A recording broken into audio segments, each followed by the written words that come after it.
So with this, we're going to do a live blind tasting together, and we're going to try and figure out what the wine is by what we can taste and everything else in between. So first things first, don't be scared. Right? There are no wrong answers. You just have to hope I remember what it is, or we figure out what it is on the interim. So when somebody first gives you a wine and they say, right, we're going to be tasting this blind, first thing is don't panic. Don't throw your arms up in the air and say I need to leave, I've got somewhere else to be. We're going to go through a systematic process, and we're going to teach you how to at least have a clue what you're tasting. So, step one, your eyes. I want everybody to have a look at the wine.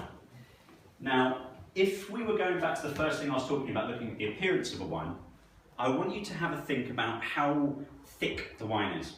Does it look like one of those big, heavy South African Shirazes that you see that kind of fills the glass, that kind of, looks a little bit like it's a front row for the Springboks? Or does it look like the Rosé did? It was kind of French, very light, fluffy, and it was going to give you a little tickle rather than kind of punch in the face. Now, I personally would side with this looks more on the kind of the lighter scale of things. Now, where is light against the white background too? No? Exactly. So try to. One of the best ways to assess the colour of wine is that you want to kind of tilt it away from you over something white. So there are napkins and plates and everything else in between. Okay. Now, why do we do this? You want to look at where the meniscus lies. So the meniscus is where the edge of the wine kind of hits the glass, because the wine colour isn't uniform the whole way through. Old wine tends to turn brown at the edge. Young wine is clear. Now with this, you can kind of see, I'm just having a look at it here, there's a little bit of age to it. It's a little bit kind of browny. It's almost like a rusty colour. You know when you see kind of copper oxidizes on pipes, it's that kind of colour. So to me, that would say this isn't a 2-year-old wine, it's not a 30-year-old wine, it's probably going to be, let's say 5 to 8 years old. It's going to be in that kind of middly bracket, it's going to be something kind of interesting. Next thing you're going to look at is the alcohol. Now I want you all to swirl it around, and I want you to look at kind of how sticky the legs are to it. Now, if you had a really high alcohol wine, remember the legs are going to be stickier, they're going to be there for longer. Now, I think looking around this glass with relatively high alcohol in there, I can see some pretty sticky legs. And this is just the wine, by the way, it's not about you. I would guess, now the reason I'm going to guess this is that if it falls straight back down, it's like 11%. If it sticks and clings on for dear life, it's 15%. I would say this is more like 14%. This is kind of at that kind of top end of alcohol. Now let's get to the fun stuff. It's almost like the brandy, right? The kind of legs that the brandy would show. Exactly, it's a little bit kind of thicker, it's a little dense. Now here's the bit where it's going to surprise you. Have a smell of it. So give it a quick swirl, let it breathe, bring it to life. What is the trick to make it then not spill? So the trick with making it spill is that if it's a plane of motion which is flat, like you're stirring a ladle, you're going to spill it. If you tilt with your wrist like this, then it swirls around the glass. It's handy if you do it slowly, actually. So if in slow motion, if you spin your wrist around, if any of you play cricket, it's how you do an off-break, but maybe not for everybody. But if you stir it like a ladle, it's going to go everywhere. If you spin it around in your wrist, it's going to spin around in the glass, and that's kind of what you're looking to do. Yes, absolutely. So it just tilts it away from you. Now, the reason we swirl it, get the air in, breathe it, let it see. Now, does anybody get any distinctive flavours, aromas, anything they want to shout out? Sorry? Trees? Yeah, so kind of like a herbaceous, very kind of almost gardeny sort of smell, yeah? Prune, exactly. Honey. Honey? Okay, so a little bit of sweetness in there too. Any more for any more? So, taking those flavours to start with, when we're looking at where a wine might come from, you need to think a little bit about the climate of where it could be. If you think to what Australian wines are, and you've got a very high temperature, excluding like the Margaret River and kind of the more well-known region. Let's go to kind of the cheaper mass-produced wines. If you have high temperatures, high sun, all photosynthesis will tell you is you're going to get more sugar and more alcohol. This, judging by its colour and the way it looks, is not from a 40-degree bake in an oven thing that's going to be ready to go in a week. But there's a little bit more heat than France, in my opinion. There's a little bit more alcohol, there's a little bit more body, there's a little bit more texture, it's a little bit kind of, it's going to be a little bit warmer. Now, is it Italian? Possibly. Is it somewhere in Europe? Possibly.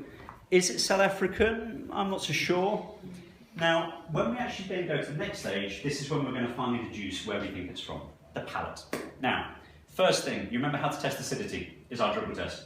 So, I'm going to embarrass you all now. Have a good swirl of the wine, swirl it around the palate, make sure all of your mouth is covered, and then the first thing I want you to do is tip your head forward and measure the acidity on the wine. And don't stop until you feel the dribble. Now, first prize if someone shouts out that it's low, medium or high acidity.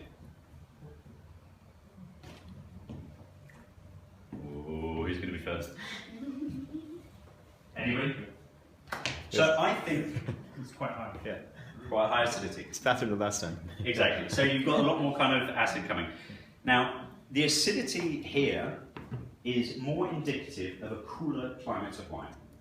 If you have a lot of sugar, so we talked about a little bit of honey that you get in there as well. If you had it full of that kind of like vanilla, sweety flavour, you're looking at more high temperatures. If you look at the cooler, like champagne-y style of wines, they're very dry and they're very high in acidity. So I think this is not as hot as some of the New World areas, or there's certainly some kind of coastal influence that keeps it cool, which keeps acidity in check. Next thing is the tannin. Now, how much tannin, how much furriness do we get on the mouth? If we go from kind of a low to high, what are we thinking? Are we thinking there's none, is there some? Low. Low tannin? Any more for any more? Low tannin, low tannin? So with the low tannin, or low to medium, which I kind of probably would say towards, we're going to steer a little bit away from Italian wine. Now the reason I say that is that Italian wine is predominantly famous for what you normally see by Chianti, which is your Sangiovese grape, and your Nebbiolos, which is Barolos and Barbarescos in the north.